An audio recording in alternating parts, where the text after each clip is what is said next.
Welcome to the College Football Bros. I'm Michael Newman. I'm Ryan Newman. And I'm Trey Newman.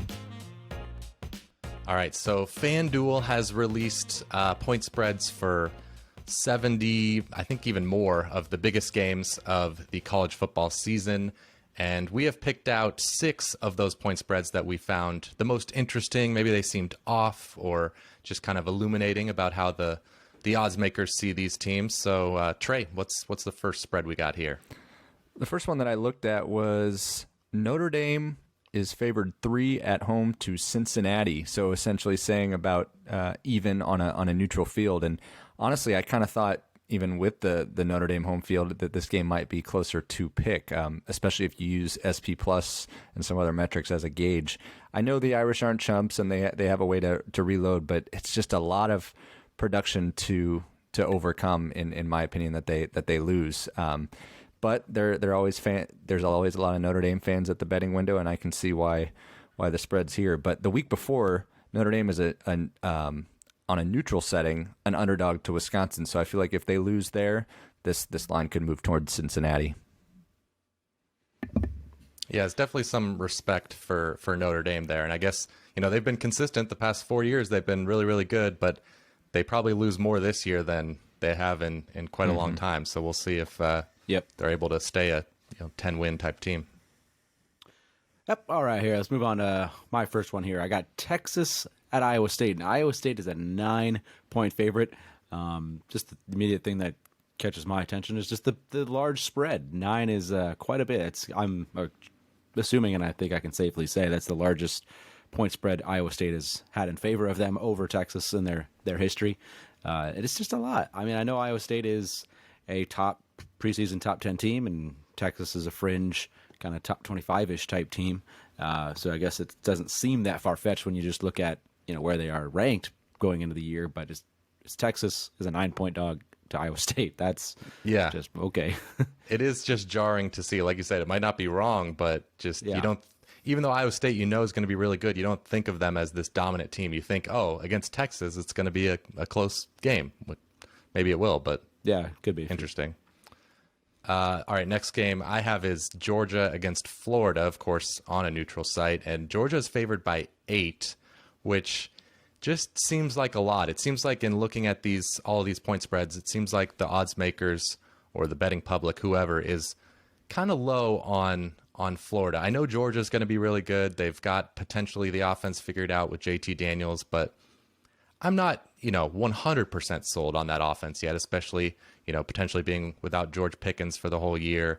And we didn't see JT Daniels against, full strength, good defenses in the SEC. So I just have some faith in Dan Mullen and Florida to keep that offense good with Emory Jones, and I'd be tempted to take those points.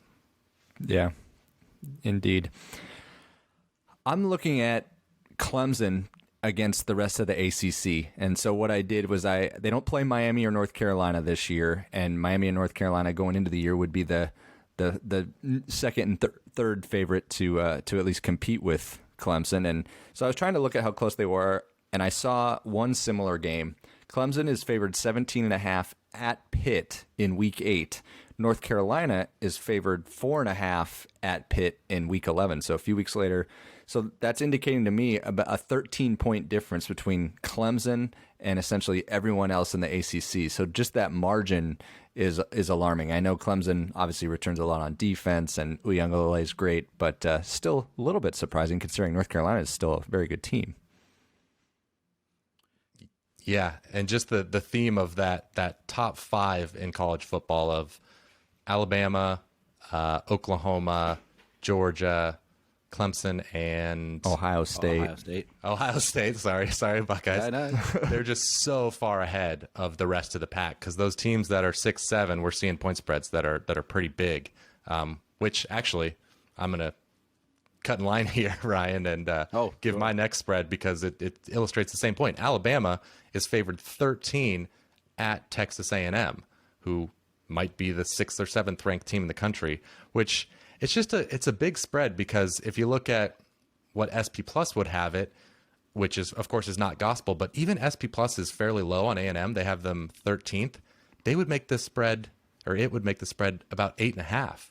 So that just tells you how high the odds makers are on Alabama. It seems like they have them kind of a far and away number one, which they did lose a lot. I know they always reload and of course be one of the 2 or 3 best teams in the country, but I'm not sure if I'm convinced they're going to be a far and away number one, but we'll see. Yeah, I am with you on that. Yep.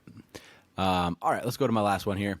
I'm going to the Pacific Northwest. We got Oregon at UW.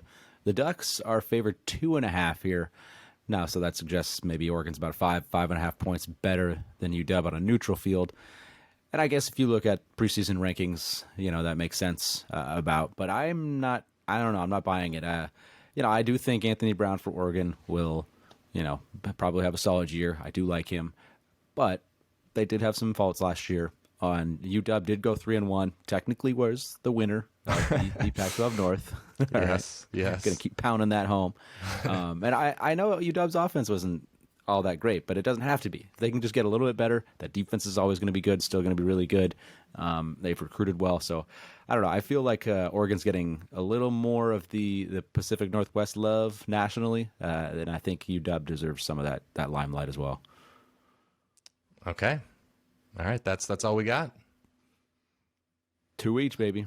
All right, so that'll do it for this episode of the College Football Bros. We are now up over 800 subscribers here on the channel, so appreciate that. If you haven't already and you like college football, be sure to subscribe. We're trying to get to 1,000 before the season starts. That's our goal. So thank you for watching, and we'll be back next week. You've been watching the College Football Bros. Be sure to subscribe here on YouTube and in your podcast app for college football content all year round. For bonus episodes and access to our Discord chat, join our Patreon at patreon.com/collegefootballbros. Thanks for watching.